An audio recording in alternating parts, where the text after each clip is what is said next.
You ask Tiger to solve. This deals with linear equations with one unknown. The final result is s equals -10. Let's solve it step by step. Simplify the expression.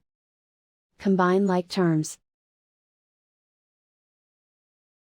Group all constants on the right side of the equation. Add 5 to both sides. Simplify the arithmetic.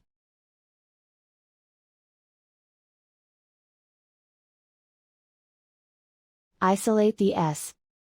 Multiply both sides by inverse fraction 2 over -1.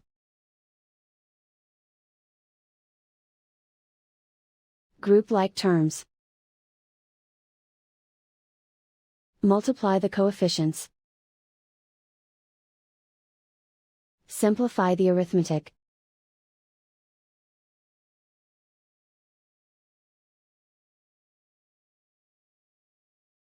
And so the final result is s equals -10.